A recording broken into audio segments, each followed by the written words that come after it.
Kelp, hindi to kelp. This is kale. Ay, may ganun kasi siya. Ang laki nito. 50 plus 20. 15,000 pesos. Ito na po siya. Hi, I'm Chris, a Raketera homeschooling nanay kay Liam at kasama ang aking Diyosawang si Justin. Let's make the most out of my remaining years before I turn 40 at samahan niyo ako sa aking journey! So, it's February and alam naman natin na it's the month of love.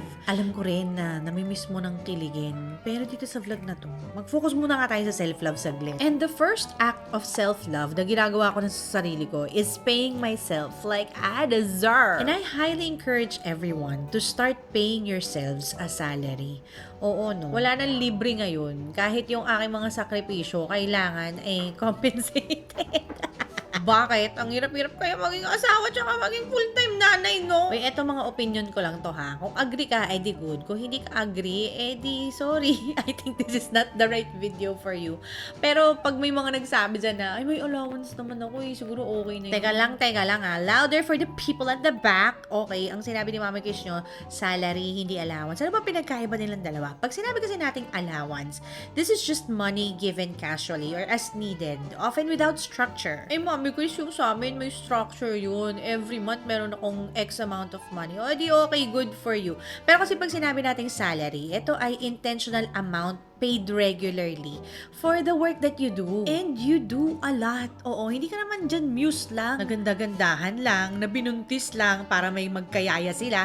Alam mo yon? Kaya think twice ha. Kapag ikaw inasawa niyan, tapos sinabi full-time nanay ka, kailangan may sahod ka ha. Kasi syempre, physical, emotional, mental, managerial, labor, lahat yun girl. Oo, ano yun? Libre lang lahat? Real talk tayo. Kapag may sahod kasi parang ganito yung sinasabi mo niyan my time, energy, and skills have value.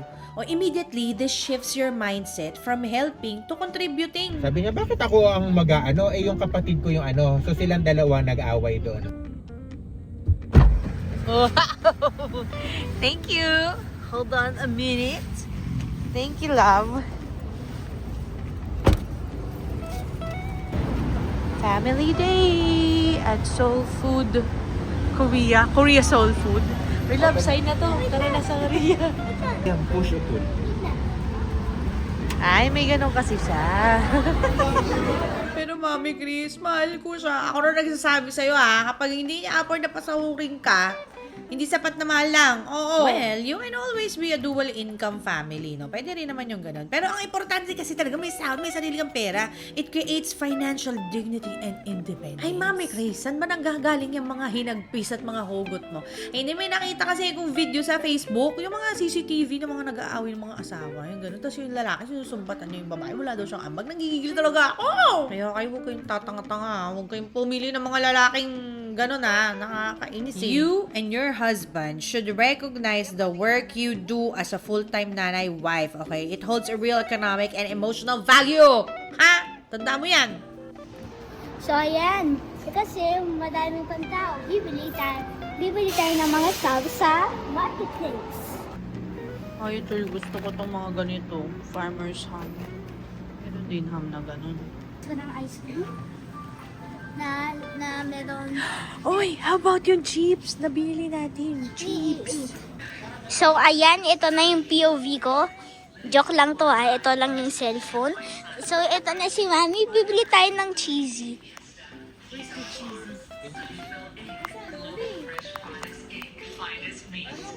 Mami, look Ultimate Cherry Snack Mix. Anong dark chocolate? Let's try. 50 plus 20 pala ay 70. Yan. Kung may papel. Paano kung coins? Ilang 10 peso coins ang kailangan sa 79? Sa tayo. Meat, cheese. Uy, may Farmer Sanchez. Alright, meron tayong buy one take one. Liam. Buy one take one. 185 lang. Anong gusto mo? Confused.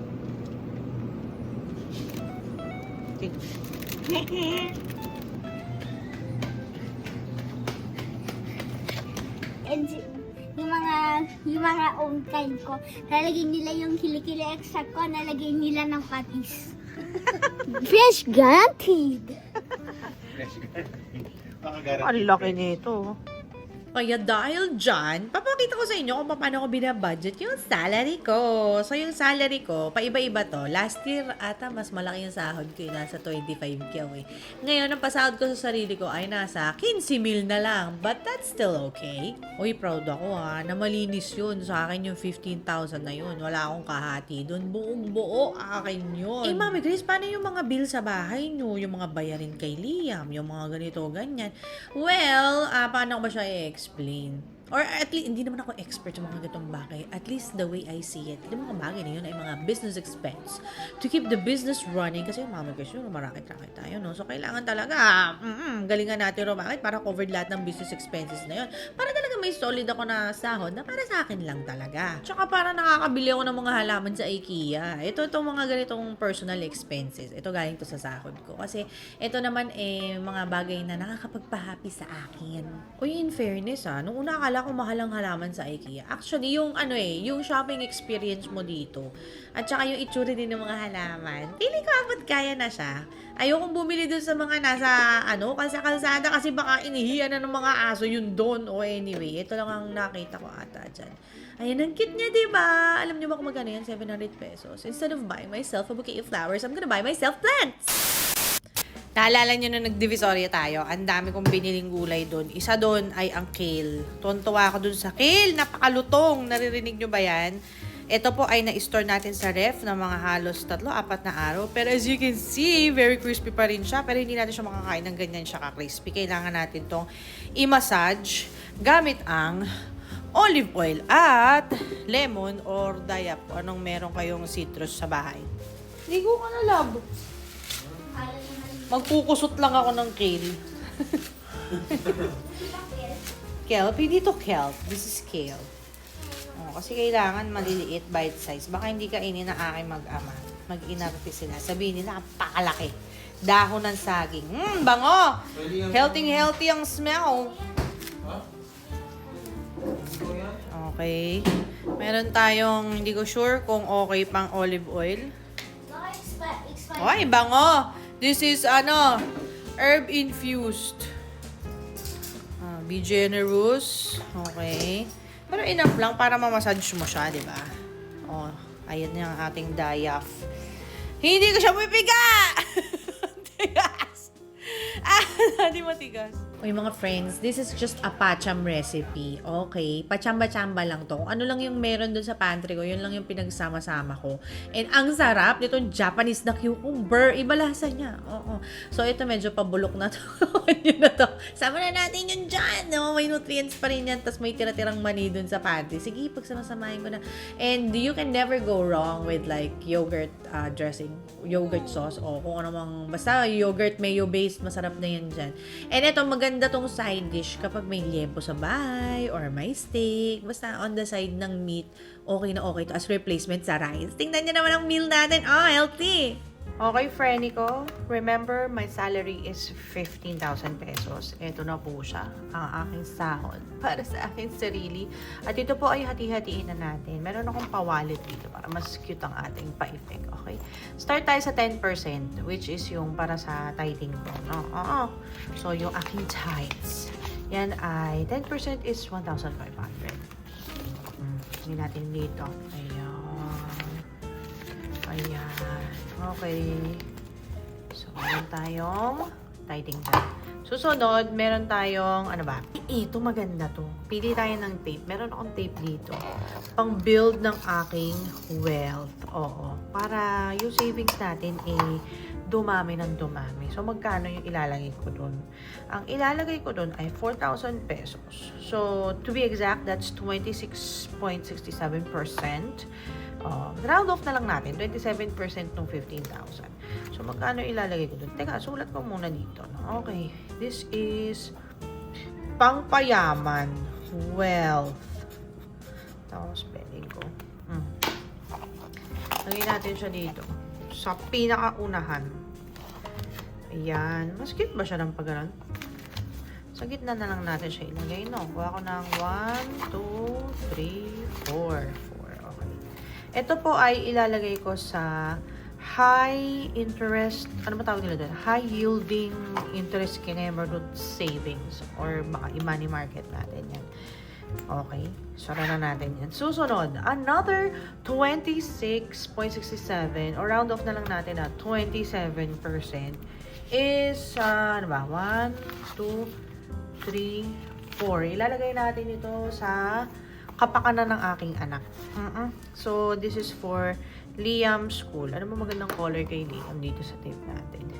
Si blue na lang. Blue. Ay, talaga naman. Oh, di ba? Ayan, sulat natin yung Liam's school. Ayun. Okay. Yan ay another 4,000 pesos. Kasya ba? Kasya ba siya? Kasya siya, friend. Diyan ko kukunin yung mga expenses ko pang homeschool ni Liam. Okay. Tapos, huwag natin kalimutan yung budget ko para ma-maintain ang aking kagandahan, which is around 20%. That's 1, 2, 3. 3,000. O, sige, may 3,000 tayo. Para sa sarili ko. So, I'll choose the red tape for myself. Bakit ba sira yung tape dispenser? Magana na ba siya? Magana na siya. Lagay natin dito mga pa-beauty. Pa-beauty na lang. Pa-beauty. Diyan ko kukunin yung budget ko pampabotox, no? Oo. Hindi ko naman yun ginagawa every month. Parang mga once or twice a year. Ganun. Or minsan, yung mga budget ko na pang-makeup, ayan, dyan natin kukunin. Pa-beauty. Susunod, pili natin si kulay violet. Total, nandito na siya. Ito ay almost 10% din. So, magkano yun? 1,500. Para sa mga simple joys. Ayun na lang tawag natin. Simple joys. Ano ba yung mga simple joys? Yung minsan, manlilibre ako ng tok neneng. Mala! Simple joys of life. Mga dine out. O yan, mag-ano kami. Grab kami na. Alam mo yun, yung parang mala naman sa usual na mga monthly expenses namin. Okay? Dikit mo muna to. Hindi ko makita. Palitan natin. Gawin natin yung yellow. Yellow na lang.